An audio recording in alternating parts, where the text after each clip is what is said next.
할렐루야. 2월 28일 토요일 새벽 기도를 시작하겠습니다. 사도신경으로 우리의 신앙을 고백합니다. 나는 전능하신 아버지 하나님 천지의 창조주를 믿습니다. 나는 그의 유일하신 아들 우리 주 예수 그리스도를 믿습니다. 그는 성령으로 잉태되어 동정녀 마리아에게서 나시고 본디오 빌라도에게 고난을 받아 십자가에 못 박혀 죽으시고 장사된 지 사흘 만에 죽은 자 가운데서 다시 살아나셨으며 하늘에 오르시어 전능하신 아버지 하나님 우편에 앉아 계시다가 거기로부터 살아있는 자와 죽은 자를 심판하러 오십니다. 나는 성령을 믿으며 거룩한 공교회와 성도의 교제와 죄를 용서받는 것과 몸의 부활과 영생을 믿습니다. 아멘. 찬송가 461장 찬양하시겠습니다. 찬송가 461장입니다.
말씀은 마태복음 18장 21절에서 35절까지 말씀입니다.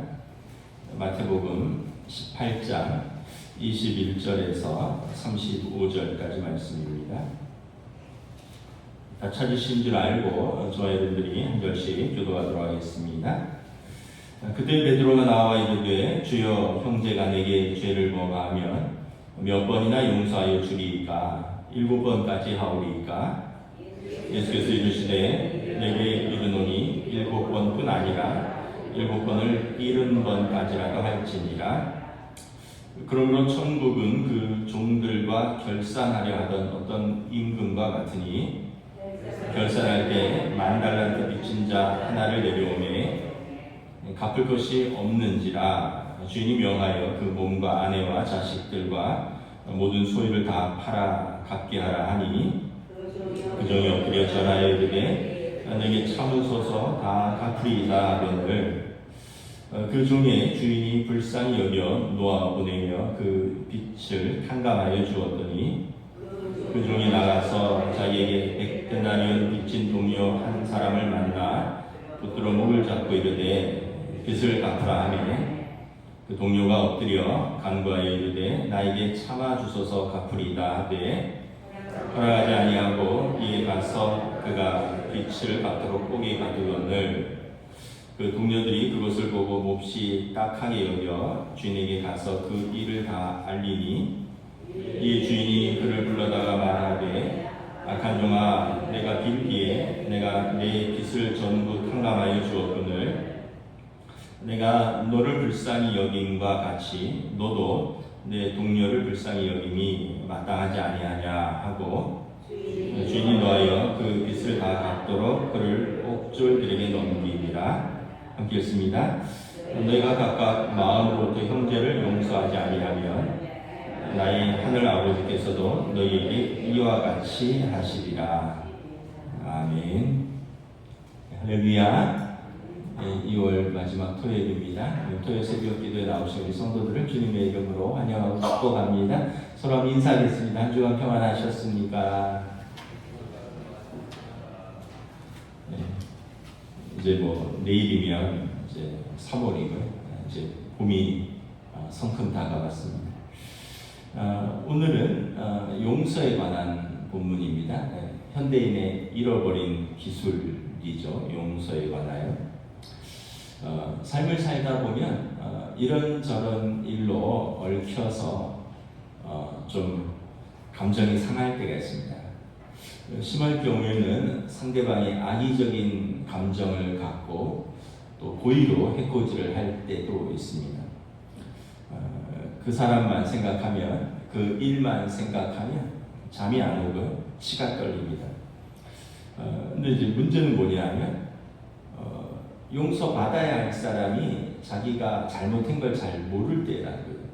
용서를 구하면 용서하고 사과를 하면 사과를 받아줄 텐데 자기가 뭘 잘못한 줄 모르니까 사과도 안 하고 용서도 안 하니까 이제 화가 나는 거죠. 두 번째는 우리가 그리스도인이라는 데 있습니다. 그리스도인이라는 데 있는데 차라리 예수를 안 믿었으면 마음껏 미워하고 저주할 것입니다. 근데 우리가 그리스도인이니까 하나님의 말씀도 알고 하나님의 사랑도 알고 그러다 보니까 용서를 못하는 내 자신이 또 괴로운 거예요. 똑같이 갚아줄 수도 없고 그럼 속이라도 시원할 텐데 똑같이 갚지도 못할 갚을 만큼 악하지도 않고 그렇다고 용서를 하지도 못하고 마음이 더 힘들 수가 있습니다. 근데 우리가 이제 한번 가끔 가다가 그런 생각을 해봐야 돼요. 입장을 한번 바꿔서 내가 용서를 구할 일은 없을까? 오늘 33절에 보면 내가 너를 불쌍히 여긴 것 같이 너도 내 동료를 불쌍히 여김이 마땅하지 아니하냐. 제가 과거에 부목사 할 때 청년부를 맡았었어요. 이제 청년들 맡고 이러다 보니까 가끔 이제 아버지가 안 계시고 엄마가 혼자 아이를 키우는데 학생들이나 청년들이 사고를 칠 때가 있었습니다.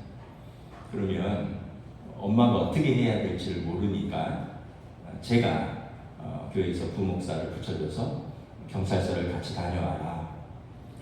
그러면 이제 뭐 아빠가 없고 엄마는 잘 모르고 일을 해야 되니까 제가 같이 갑니다. 잘못한 게 분명히 있어요. 사과문을, 반성문을 제출하고 합의를 봐달라고 용서를 구합니다. 대부분 불쌍히 여깁니다. 근데 간혹 가다가 합의를 안 봐주는 분이 있어요. 나 용서 안 하겠다고. 나 돈이 필요한 사람이 아니라고. 내가 이거 받고 너는 죄에 대해서 네가 값을 치러봐야지 안다고. 절대 합의를 안 해주는 분이 있어요. 싹싹 빌고 그 없는 집에서 돈을 빚을 져가면서 합의금을 마련해가고 안 해주겠다. 아예 거기에 그 흔적을 남겨서 너로 하여금 평생 그 일을 돌아보게 하겠다는 겁니다. 자기는 돈이 필요한 사람이 아니라는 거예요. 그러면 정말 미칠 것 같아요. 용서를 구하고 용서에 대한 그래서 충분히 뉘우치고 거기에 대한 충분한 보상을 하겠다고 하는데도 안 받겠다고 하면 답이 없는 거예요. 여러분 형사사건에서 합의가 안 되면 형이 감경이 안 됩니다. 그러니까 우리는 우리 입장에서 생각을 합니다. 내가 얼마나 피해를 입었는데, 내가 얼마나 손해를 봤는데, 내가 얼마나 억울한데, 내가 얼마나 화가 나는데. 근데 살다 보면요, 입장이 바뀔 때가 한 번쯤은 있어요. 그때 내가 간절히 빌어야 될 때 상대방이 안 받아준다? 그럼 여러분 어떻게 하시겠습니까? 내가 너를 불쌍히 여긴 것 같이 너도 내 동료를 불쌍히 여김이 마땅하냐 하지 아니하느냐. 우리 주님의 말씀. 우리 한 번쯤 그런 생각을 해본다면 또 다시 한번 생각해 볼 수 있죠. 나는 그렇게 남한테 잘못할 일 평생 안 하고 살 거야. 뭐 그렇게 장담하고 살면 할 수 없지만 그래도 우리가 다시 한번 말씀을 통해서 보는 거죠. 오늘 21절, 22절에 보면 베드로가 질문합니다. 형제가 내게 죄를 범하면 몇 번이나 용서하리까? 그러면서 스스로 답변을 하죠. 7번까지 하오리까? 7번은 굉장히 넉넉한 용서입니다. 유대인들의 탈무드에 보면 3번까지 용서하면 충분하다 이런 말이 있습니다. 이게 이제 랍비들의 교훈입니다. 3번까지 용서하면 충분하다. 근데 이제 베드로는 더 나아가서 얘기를 하는 거죠. 7번까지 용서하면 되겠습니까? 7번은 그 유대인들에게 거룩한 숫자입니다. 7이라는 숫자는. 예수님이 뭐라고 말씀하시냐면 7번씩 70번까지라도 해라. 그 7번씩 70번, 70번씩 70번이면 몇 번입니까? 7번을 70번까지 하라. 490번이죠. 용서에 제한이 없다라는 뜻입니다. 우리가 할 수 있는 만큼 용서해라. 제한이 없다. 누가복음 17장 4절에 보면 하루에 7번이라도 용서하라. 하루에 7번이라도 용서하라. 예수님의 말씀입니다. 근데 이제 이게 쉽지 않죠. 예수님이 한 비유를 들으십니다. 1만 달란트 빚진 자가 있었습니다. 엄청나게 큰 돈입니다. 이 사람이 도저히 이걸 갚을 방법이 없는 거예요. 그 자기 몸을 종으로 팔고 또 자기 식구들, 아내, 아이들까지 다 종으로 팔아도 1만 달란트는 갚을 수 있는 돈이 아닙니다. 결국 임금이 그 종을 불쌍히 여기기로 했습니다. 왜냐하면 임금에게도 적은 돈은 아니지만 그 사람은 온 인생과 가족이 파탄에 이르는 돈이고 임금은 뭐 그 정도는 손해 봤지만 있어도 없어도 감당할 수 있는 거거든요. 임금은 이제 무조건적인 긍휼과 용서로 그 사람을 놓아주었습니다. 이것은 하나님의 우리에 대한 긍휼과 용서입니다. 저 여러분들이 뭐 큰 죄냐 작은 죄냐 뭐 드러난 죄냐 드러나지 않은 죄냐 이런 차이만 있을 뿐이지 하나님 앞에서 다 죄인이거든요. 근데 하나님께서 예수님을 통해서 우리의 전에 지은 죄를 간과하셨다, 넘어가셨다, 우리의 죄를 묻지 않으셨다 말씀을 하셨습니다.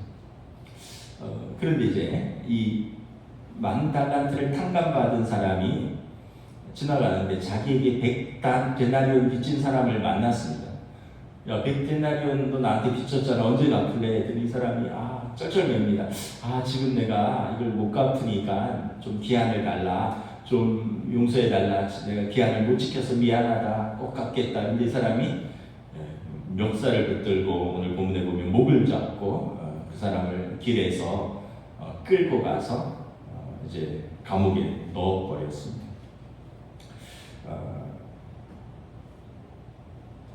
엎드려 간구했다. 나를 참아주소서 갚으리이다.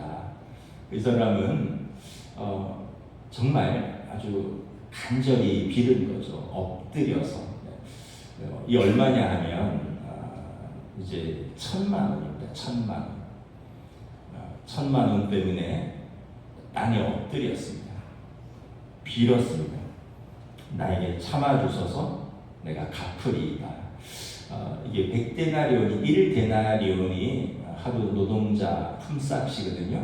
그래서 그냥 대충 10만 원으로 하루 일당을 잡을 때 100데나리온은 100인치니까 1,000,000원이죠. 1,000,000원이 적은 돈은 아니지만 그것 때문에 길에서 목을 멱살을 잡고요. 한 사람은 땅바닥에 엎드려서 싹싹 빌었습니다. 그리고 분에 안 풀리니까 너 감옥에 가라 하고 감옥에 넣은 거죠. 그걸 보고 주변 사람들이 이 감옥에 갇힌 사람이 딱하고 이 사람이 너무 매정하다고 생각하니까 그 주인에게 가서 말한 거죠. 그러니까 주인이 불렀어요. 뭐라고 하냐면 너는 악하다. 먼저 이렇게 말씀하십니다. 너는 악하다. 악한 종이다. 내가 빌기에 내가 내 빚을 전부 탕감하여 주었거늘 내가 너를 불쌍히 여긴 같이 너도 내 동료를 불쌍히 여김이 마땅하지 아니하냐. 너가 빌 때 나는 너를 불쌍히 여겼는데 너는 내 동료가 빌 때 너는 불쌍히 여기지 아니하였다라는 겁니다. 한번 계산을 해보자는 거예요. 10,000달란트는 1달란트는 6,000데나리온입니다. 아까 빚진 사람이 100데나리온인데 그걸 600배예요. 1,000데나리온. 그러니까 1데나리온은 6,000데나리온. 6,000일치 품삯이에요. 그러면 6억 원입니다. 6억 원. 1데나리온이 6억 원이에요. 10,000달란트는 여기에다가 만을 더하는 거예요. 60조입니다. 60조. 이건 비유이지만 60조 탕감받았는데 1,000,000원 빚진 사람 멱살 잡고 땅에서 꿇어앉아 비는데 이거 감옥에 넣고 모욕을 줬다는 거죠. 60조 탕감받은 너는 어떻게 너는 이웃을 불쌍히 여기지 않느냐. 악하다 이렇게 말씀을 합니다. 이제 비유죠. 그래서 예수님께서 너희가 각각 마음으로부터 형제를 용서하지 아니하면 나의 하늘 아버지께서도 너희에게 이와 같이 하시리라. 그 용서는 주님의 명령이라는 거죠. 마태복음 5장에 보면 서로 용서하고 화해하지 않으면 예배도 받지 않으신다 말합니다. 여러분 그 마음이 불편하면 예배가 잘 안 되잖아요. 부부싸움 했는데 주일이니까 예배는 나왔는데 부부가 마음이 불편한 때 예배가 잘 되겠어요. 근데 하나님께서는 우리가 그런 마음으로 가지고 오는 우리 예배를 받으시겠느냐는 거죠. 예물을 제단에 드리려다가 거기서 내 형제에게 원망 들을 만한 일이 있는 것이 생각나거든 예물을 제단 앞에 두고 먼저 가서 형제와 화목하고 그에 와서 예물을 드리라. 누군가 나를 그렇게 원망하는데 나는 은혜롭게 예배를 드려요. 하나님께서 그 예배를 기뻐 받으시겠냐는 거죠. 먼저 너를 원망하는 그 사람에게 가서 화목하고 용서를 구하고 화해하고 와서 예배를 드리라. 이게 여러분 예수님의 명령입니다. 예배를 받지 않으실 뿐만 아니라 우리 기도도 들으시지 않으셔요. 주기도문에 보면 우리가 우리에게 죄 지은 자를 사하여 준 것 같이 우리 죄를 사하여 주시옵고, 그래서 너희가 사람의 잘못을 용서하면 너희 하늘 아버지께서도 너희 잘못을 용서하시려니와 너희가 사람의 잘못을 용서하지 아니하면 너희 아버지께서도 너희 잘못을 용서하지 아니하시리라. 우리는 하나님 앞에 기도하는데 너희가 사람의 잘못을 용서하지 않는데 어떻게 너희 잘못을 용서하겠느냐 하나님께서. 그래서 너희가 사람의 잘못을 용서하지 아니하면 너희 아버지께서도 너희 잘못을 용서하지 아니하시고 너희가 사람의 잘못을 용서하면 너희 하늘 아버지께서도 너희 잘못을 용서하시리라. 우리가 나는 잘못할 일이 없을 것 같다 평생 장담할 수 없잖아요. 우리가 이렇게 용서하고 은혜를 많이 베풀어 두는 것은 이렇게 저금해 놓는 거랑 똑같습니다. 어떤 일이 생길 때 내가 용서를 해준 사람, 내가 은혜를 베푼 사람들이 이게 저금해 놓는 거랑 똑같아요. 그때 내가 빼서 써야 될 때 그 사람들이 그것을 내어줍니다. 근데 평소에 내가 저금한 게 하나도 없어요. 용서한 것도 없고 남한테 베푼 것도 없고 은혜를 베푼 것도 없고 나중에 내가 은혜를 받아야 되고 용서를 구해야 되는데 너무 인색하고 너무 박하고 너무 매정하고 너무 그렇게 살았거든요. 내가 빼서 쓸 게 없는 거죠. 그래서 우리가 하나님 앞에 우리가 누군가를 용서하면 사실 하나님 앞에 내 용서를 하나 저금하는 거랑 똑같습니다. 용서할 때 매듭이 풀립니다. 진실로 너희에게 이르노니 무엇이든지 너희가 땅에서 매면 하늘에서도 매일 것이요 무엇이든지 땅에서 풀면 하늘에서도 풀리리라. 우리가 이렇게 기도하면 하나님께서 우리의 마음을 풀어주셔요. 우리 마음을 풀어주시면 또 우리가 용서할 수 있고 그러면 하늘에서 매일 것이 풀리는 거죠. 근데 우리가 못 풀고 끝까지 이렇게 매듭을 잡고 있으면 우리가 안 푸는데 하나님께서 인격적인 하나님께서 강제로 풀어주시기가 어렵죠. 왜냐하면 용서는 내가 푸는 것이거든요. 나는 하나님께서 우리에게 그런 마음을 또 주셔야 되겠지만 그래서 용서는 이 어떤 내 의지가 아니라 내 인격이 아니라 하나님을 신뢰할 때 하나님께서 주시는 특권이고 은혜다라는 것입니다. 성경에 보면 용서를 잘한 사람들이 이렇게 믿음의 사람들이 쭉 나오죠. 요셉, 다윗, 스데반. 요셉 같은 경우는 형제들이 배신했잖아요. 죽이려고 종으로 팔렸고. 뭐라고 그럴까? 내가 하나님을 대신하리까 내가 당신과 당신의 자녀들을 기르리이다. 요셉의 마음에는 항상 하나님이 있었어요. 내가 하나님을 대신하리까. 다윗도 그렇습니다. 다윗이 사울 왕에게 쫓겨서 도망다니다가 2번이나 사울을 죽일 수 있는 기회가 있었습니다. 그때 옆에 참모들은 이거는 하나님이 주신 기회니까 죽이십시오 할 때 다윗이 뭐라 그랬냐면 내가 하나님의 기름 부은 받은 자를 내가 대적하리까. 그러니까 다윗도 하나님을 의식하는 거예요. 하나님을 의식 안 하면 원수입니다. 죽여도 무방하고 심지어 하나님께서 주신 기회인데 다윗은 다르게 생각하는 거죠. 어쨌든 하나님이 기름 부어서 세우신 왕 아니냐. 내가 그를 치는 것은 옳지 않다. 스데반도 그렇죠. 스데반 집사님이 자기에게 돌을 들어서 던집니다. 그때 뭐라고 기도하냐면 하늘을 우러러 주여 저들의 죄를 용서하여 주옵소서. 저들은 자신이 하는 일을 알지 못하나이다. 자기에게 돌 던지는 사람에게 여러분들에게 침뱉고 돌 던지는 사람에게 용서를 해달라는 거예요. 저들은 자기 죄를 알지 못하기 때문에 그런다는 거죠.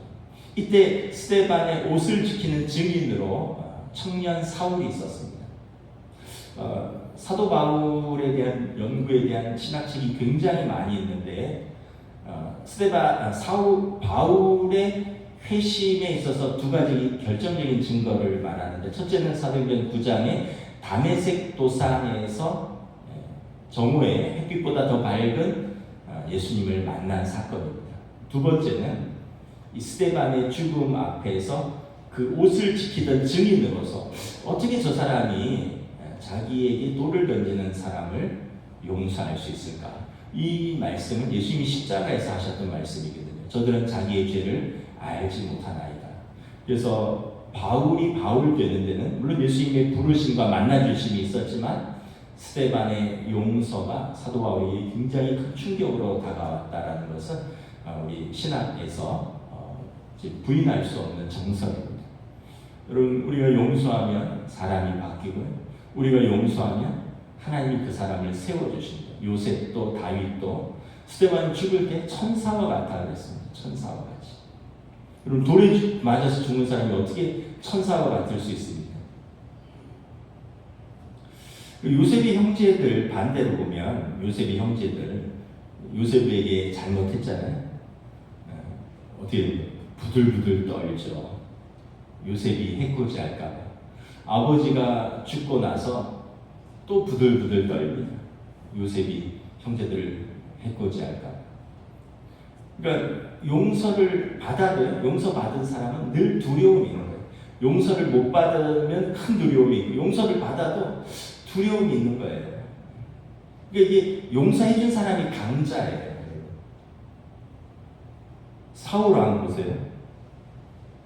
다윗이 두 번이나 그렇게 했지만 사울은 평생 다윗을 죽이려고 합니다.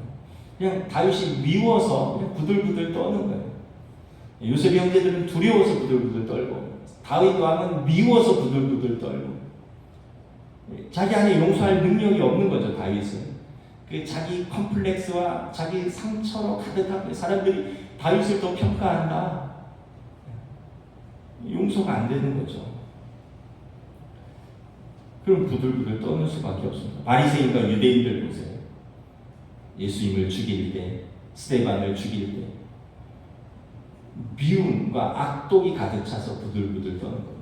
그러니까 이게 보면 용서를 하는 사람이 약해서 능력이 없어서 용서하는 게 아니라 진짜 용서하는 사람은 강해서 용서할 수 있는 겁니다. 하나님을 신뢰하기 때문에 하나님이 아시기 때문에 하나님이 갚아주실 것이기 때문에 그래서 용서할 수 있고 이 요셉의 형제들 사울 바리새인과 유대인들 이런 사람들은 내가 자기 컴플렉스 자기 미움 자기 분노 자기 의 이걸 내가 다 실현해야 되니까 그게 안 되니까 부들부들 떠는 거죠.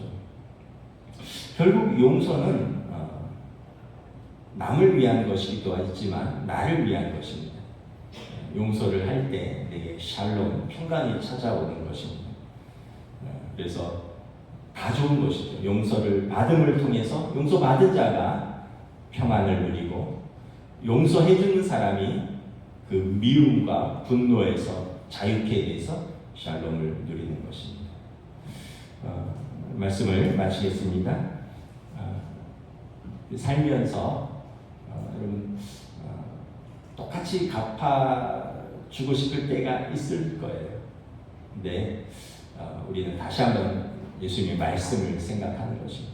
주님이 나에게 어떻게 대하시는가를 생각하면 우리가 훨씬 더 너그러워질 수 있고 또 주님의 마음을 우리에게 부어주시면 우리가 또 용서할 수 있는 줄 믿습니다. 그러한 우리에게 샬롬이 찾아올 줄 믿습니다. 기도하겠습니다. 하나님 감사합니다. 우리가 살아가면서 참 마음에 여러 가지 상처와 원망과 때로는 인생을 살면서 또 손해도 보고 피해도 있고 그래서 도저히 용서가 안 될 때가 있습니다. 그러나 오늘 예수님께서는 용서를 구하는 자에게 70번씩 7번이라도 용서하라 말씀하셨습니다.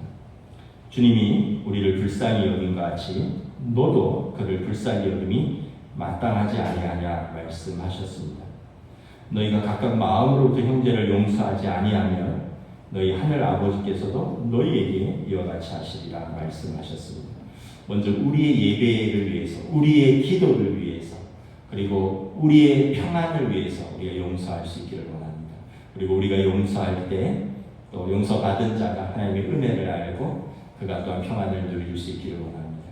주님이 우리에게 하셨던 그 용서를 우리에게 허락하여 주시옵소서. 감사를 드리오며 우리 주 예수 그리스도 이름으로 기도드리옵나이다. 아멘. 하늘에 계신 우리 아버지, 아버지의 이름을 거룩하게 하시며 아버지의 나라가 오게 하시며 아버지의 뜻이 하늘에서와 같이 땅에서도 이루어지게 하소서. 오늘 우리에게 일용할 양식을 주시고 우리가 우리에게 잘못한 사람을 용서하여 준 것 같이 우리 죄를 용서하여 주시고 우리를 시험에 빠지지 않게 하시고 악에서 도와소서. 나라와 권능과 영광이 영원히 아버지의 것입니다. 아멘.